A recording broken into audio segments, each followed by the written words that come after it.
Hello, I'm Mark Lamp, and welcome to my blog. This is a blog about guitar styles and where they evolve from. And the first style we're going to talk about is the blues. And I'm picking this because the blues is pretty much the basis of all rock and roll and was the influence for a lot of guitar players and a lot of legendary guitar players like Eric Clapton and Jimi Hendrix and Jimmy Page. Everybody, especially from the British invasion, started by learning the blues, buying underground tapes and learning as much as they could. And it was basically because of them that the blues was revived. And what I'm going to try to show you today is a little bit about the history of how the blues evolved.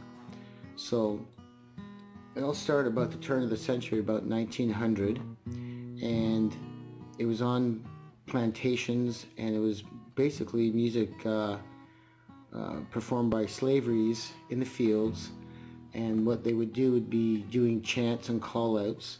So it would be something like, well, me and my mama gonna pick a bale of cotton. Say me and my mama gonna pick a bale of hay. Say me and my mama gonna pick a bale of cotton. Say me and my mama gonna pick a bale a day.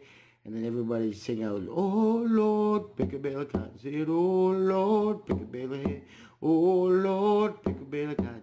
Oh Lord, pick a bale a day. So something like that, and obviously it'd be a lot slower because, especially by the end of the day, picking cotton all day. So, the blues started out in the fields, and also it was inspired a lot by gospel music, and vice versa. The gospel music's inspired a little bit by the blues and the chants. The chants were also brought over by from Africa by the slaves, and started off from their tribal ceremonies and celebrations. So they brought that music over, working in the fields, started evolving to something else. And then as slavery started to be abolished, they would start going out and conjugating together in juke joints and do their own celebrations.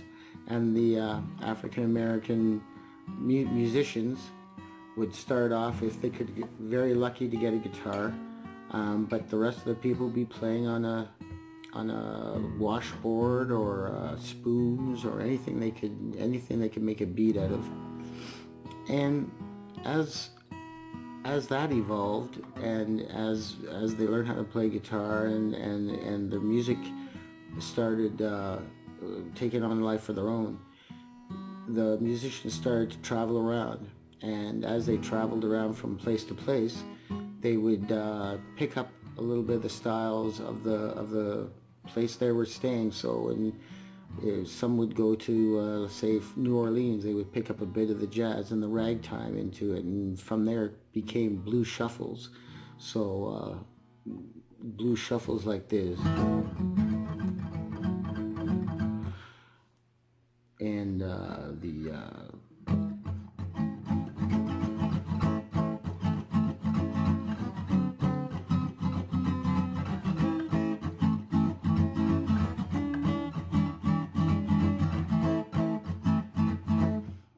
so as they toured around, that would be an example of like a shuffle that could have evolved from New Orleans, the jazz styles and the ragtime there. And others went to St. Louis, and a lot went north followed the Delta up to Chicago. And in Chicago, they started playing electric guitars, and where some of them were like Muddy Waters, Howlin' Wolf, B.B. King. They all started playing electric guitars and making the blues electric. So what I'm going to do is I'm going to stop here, and if you'd like, I put on some links and some links to some other documentaries from the blues and some actual lessons from other people. I was going to start doing lessons now, but we're going to give you a variety of other people showing you how to play, because there's so many different varieties of blues and so many different styles that it would be good to learn from all different people. And if you're just learning how to play guitar, because this is the first blog, I just want to emphasize that you should take some lessons at the very beginning, even if you're just learning how to, even if it just shows you how to learn how to hold the position in the guitar properly, how to hold your hands properly, your finger picking, how to hold your pick properly. Once you get the basics down and you start learning how to play guitar, you can start picking up lessons off the internet and start teaching yourself and let your own music evolve. All right, so hopefully we'll stick around for the next one, and it's almost blues, how the blues picked up from there, and how that's going to turn into rock and roll, and how rock and roll turned into hard rock. And hope you stay tuned. Thanks.